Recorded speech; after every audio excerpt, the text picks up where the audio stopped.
Working harder than everyone, but still failing? This Stoic life-changing lesson will save you. You are working harder than almost everyone around you, and somehow they are winning, and you are not. Pause. Stay right there. Do not dismiss that feeling. Do not cover it with another productivity hack or another motivational quote or another 5 a.m. alarm. Because what you are experiencing right now is not a work ethic problem. It is not a discipline problem. It is not even a strategy problem. It is a philosophical problem, and it has a philosophical answer. 2,000 years ago, the Stoics watched people do exactly what you were doing, pouring everything they had into effort, working harder, longer, more desperately than the people around them, and still watching the results fall short, still watching others move forward while they stayed in place, still feeling the specific, exhausting confusion of someone who is doing everything right and still not getting where they are trying to go. And the Stoics did not tell those people to work harder. They told them something that changed everything, something that most people in your position have never heard, or have heard and never truly understood. That is what this video is about. Before we go in, if you are new to this channel, you are in the right place. We explore Stoic philosophy and Stoic psychology at the deepest level and bring it directly into the real texture of your life. Subscribe right now and hit the bell. We release these videos regularly, and every one is built for people who are serious about understanding not just how to work, but how to live. Subscribe now. Let us begin. Point 1. The trap that hard work built. Let us start with the most honest possible diagnosis of what is actually happening. You believe, at the deepest level, in the place where your operating assumptions live, that effort is the primary variable, that the person who works hardest wins, that if you just push harder, stay later, sacrifice more, grind longer, the results will eventually have to arrive, that the universe runs on a kind of moral accounting where input and output are directly proportional. This belief feels true. It feels not just true, but virtuous. Because it is the belief our culture rewards most visibly, celebrates most loudly, and uses most consistently to explain both success and failure. The people who make it worked hard. The people who did not make it did not work hard enough. Simple, clean, actionable, and almost entirely wrong. Not because effort does not matter. It does. The Stoics were not teaching passivity, and they were certainly not teaching laziness. Marcus Aurelius was one of the hardest working rulers in Roman history. Epictetus studied and taught philosophy with extraordinary discipline. Seneca wrote with a consistency and volume that most modern writers cannot match. Effort matters, but effort is not the variable the culture tells you it is. And confusing effort for the primary variable is precisely the trap that is exhausting you. The Stoics identified something that they considered far more important than the quantity of your effort, something that determines whether your effort produces results or simply produces more effort. They called it the distinction between what is in your control and what is not. And before you skip past that because you have heard it before, stop. Because you have heard the words. I am not sure you have felt the full weight of the idea. I am not sure you have genuinely applied it to the specific situation you are in right now. Because if you had really, truly, at the operational level of your daily decisions applied this distinction, you would not still be trapped in the cycle you are in. So let us go all the way in. Point 2. The most important distinction in Stoic philosophy. Epictetus opened the Enchiridion, his handbook of Stoic practice, possibly the most concentrated piece of practical philosophy ever written, with a single distinction. Not a list of virtues, not a set of rules. One distinction. Some things are in our power, some things are not. In our power, our opinions, our motivations, our desires, our aversions. The things that are, as he said, of our own doing. Not in our power, our body, our reputation, our position, the outcomes of our actions, the responses of other people, the conditions of the world we are operating in. Now apply that to your situation with complete honesty. What are you actually working hard on? If you are honest, really honest, a significant portion of your effort is probably directed at things that are not fully in your control. The outcome of the project, the response of the market, the decision of the person with the authority, the recognition you deserve but have not received, the result that should have arrived by now given everything you have put in. And here is the exhausting, invisible truth about directing effort at things outside your control. It does not matter how hard you push. The wall does not move because you hit it harder. The effort is real. The expenditure is real. The exhaustion is real. But the result, because the result depends on factors outside your control, does not reliably respond to your effort. And so you work harder, and the result still does not come. And so you work harder still. Expression. This is the turn, make it felt. This is not a motivation problem. This is a targeting problem. You are applying real, genuine, admirable effort to the wrong variable. And the Stoics would say, with compassion but without softening, that misdirected effort, no matter how intense, is not virtue. It is noise. The Roman Stoics had a word for the quality of effort they considered genuinely valuable. They called it the discipline of action, and its defining characteristic was not the quantity of the effort.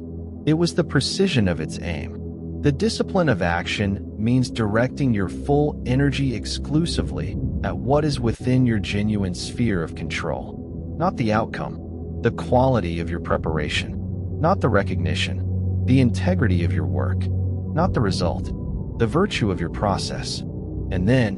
And this is the part that sounds simple and is actually the hardest thing the Stoics teach, releasing the outcome entirely, not giving up on it, not becoming indifferent to it, but releasing your grip on it, holding it, as they said, with open hands, because the outcome is not yours. It never was. And the sooner you stop spending energy trying to control it, the more energy you have for the one thing that is actually yours. Your effort, properly aimed. Your character, consistently expressed. Your process, done with the full quality of your attention and skill. That is what the Stoics are asking you to do, and it will change everything. Point 3. What Marcus Aurelius knew about failure. Marcus Aurelius ruled the Roman Empire for nearly 2 decades. He faced plague, war, betrayal, the deaths of children, the ingratitude of people he had served, and the constant, grinding weight of responsibility that no one had asked for and he could not put down. He failed, regularly, publicly, in ways that the historical record preserves for anyone willing to look. Military campaigns that did not go as planned. Political decisions that produced unintended consequences. Relationships, including his marriage, that were painful and complicated in ways he could not resolve. A succession that, despite everything he tried, produced one of the worst emperors in Roman history. By the metric of outcomes, Marcus Aurelius failed at some of the most important things he attempted. And yet, and this is what the Meditations make undeniably clear, he never considered himself defeated. Not because he was delusional about the results. He was one of the most clear-eyed people who ever lived. But because his definition of success was not located in the results. He wrote, "You have power over your mind, not outside events. Realize this, and you will find strength." He wrote, "Do not indulge in dreams of what you have not, but count up the chief of the blessings you do have." He wrote, "Confine yourself to the present." Do you see what he was doing? He was not telling himself to try harder.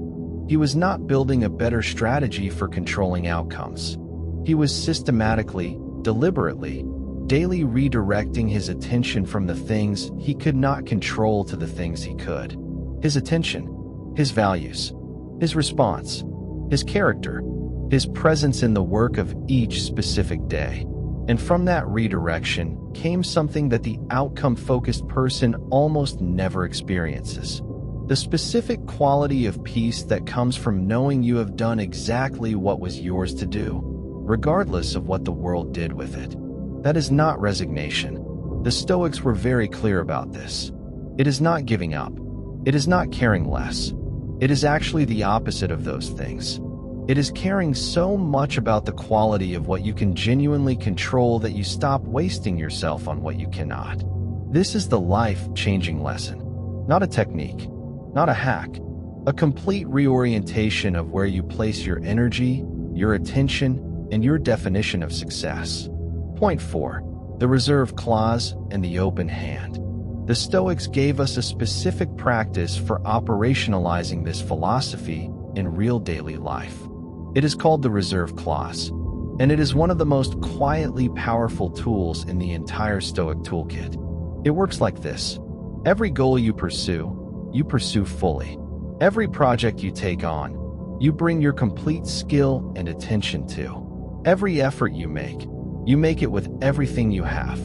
And simultaneously, not instead of those things, but alongside them. You hold the outcome with what Epictetus described as the open hand.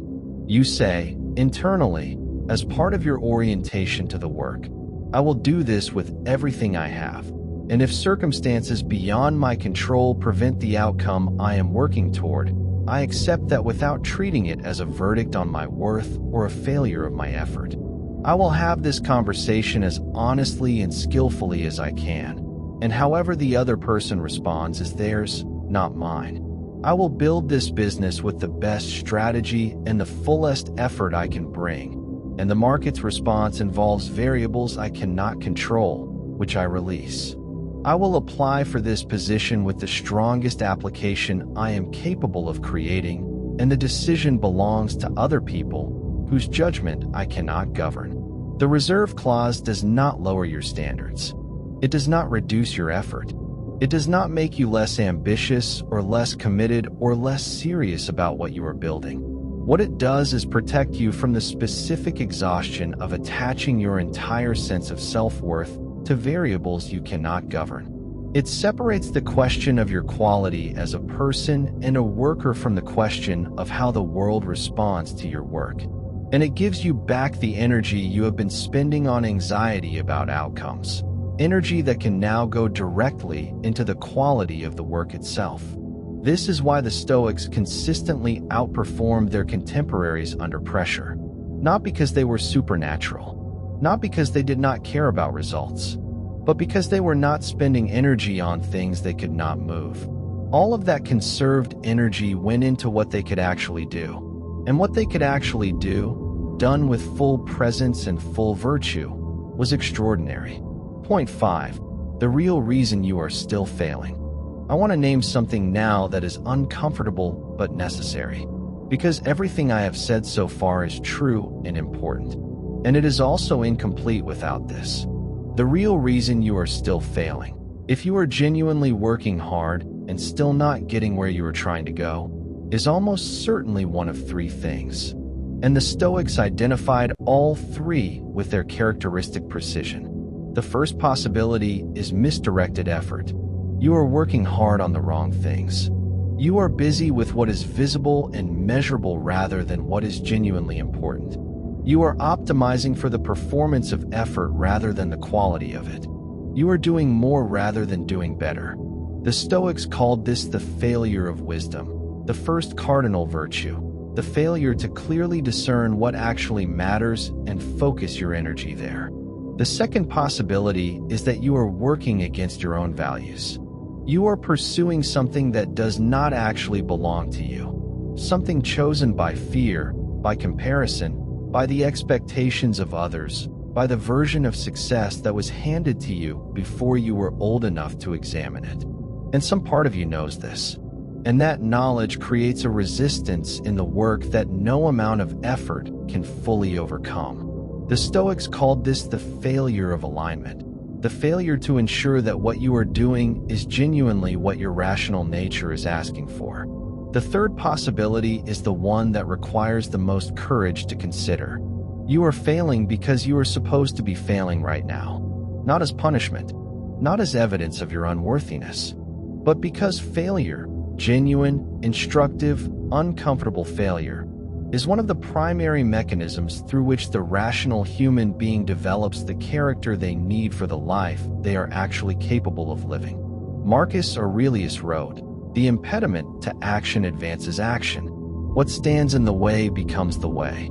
This is not a motivational poster. This is a precise philosophical claim about the relationship between obstacle and growth.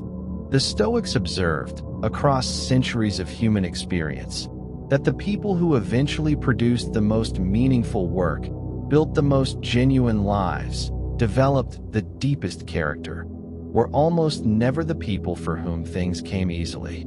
They were the people who failed, genuinely and repeatedly, and who used each failure as the raw material for something more real, more solid, more genuinely their own than anything success could have produced. Your current failure is not the opposite of your future success. It may be its most essential ingredient. The question is not, how do I stop failing? The question is, what is this failure teaching me? And am I courageous enough to receive the lesson? Point 6. The Stoic practice for today. Let me give you something concrete to walk away with. A practice, not an inspiration. A real practice for the specific situation you are in. Starting today, every morning before you begin your work, ask yourself 3 Stoic questions. The first question, what is genuinely in my control today? Not what you want to control, not what you are going to try to control. What is actually, honestly, within your sphere of agency today? Your preparation, your focus, the quality of your thinking, the honesty of your communication, the care you bring to the specific tasks in front of you, the values you express in each interaction. Name those things specifically, write them down if you can, and make those, only those, the targets of your full effort today. The second question, what am I going to release? Name the outcomes you have been gripping, the recognition you have been waiting for, the response you have been hoping for, the result that should have arrived by now. Name them, and practice, deliberately and consciously, the open hand. I am going to do my best work today and release these outcomes to the variables I cannot govern. The third question, what would doing this with full virtue look like today? Not full effort. Full virtue. Effort is quantity. Virtue is quality. What would it look like to bring wisdom, courage, justice, and temperance to the specific work of this specific day? What would the best version of you, fully present, fully aligned, fully committed to the quality of the process rather than the anxiety about the outcome, actually do today? Answer that question, and then go do that. The Stoics were not promising you that this practice will produce the outcome you want on the timeline you want. They were honest enough not to make promises they could not keep. What they were promising, and what thousands of years of human beings living this philosophy have confirmed, is that this practice will produce something more valuable than any specific outcome. It will produce a person, a specific kind of person, someone whose sense of self is not contingent on the world's response to their work, someone who can fail without being destroyed by the failure, someone who can succeed without being corrupted by the success, someone who shows up with full quality every single day because the quality of the showing up is the point, not what it produces. That person can do anything, not because the world will always reward them, but because their foundation cannot be shaken by the world's response either way. That is what the Stoics were building, not a success strategy, a character, a self. And that is what this lesson, received fully, practiced consistently, will build in you. Working harder than everyone and still not winning. There is no more honest or more painful place to be. And there is no more important moment to encounter this philosophy. Because the answer is not more effort. The answer is better aimed effort. Effort directed at what is genuinely yours. Process executed with full virtue. Outcomes held with open hands. Failure received as instruction rather than verdict. That is the Stoic life-changing lesson. 2,000 years old. As alive and as necessary as it has ever been. If this video gave you something real, something that shifted the way you see your situation, something that named what you have been experiencing in a way that finally makes sense, please share it with someone who needs it. Leave a comment below telling me where you are in your own journey, and what this lesson means for the specific thing you are working on. I read every comment, and I genuinely mean that. Subscribe to this channel right now if you have not already. Hit the bell notification.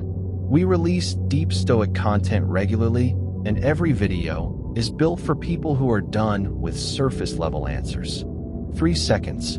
The subscribe button is right there. Your effort is real. Your desire is real. Your capacity is real. Now aim it correctly, and watch what becomes possible. Thank you for being here. Take care of your minds. See you in our next video.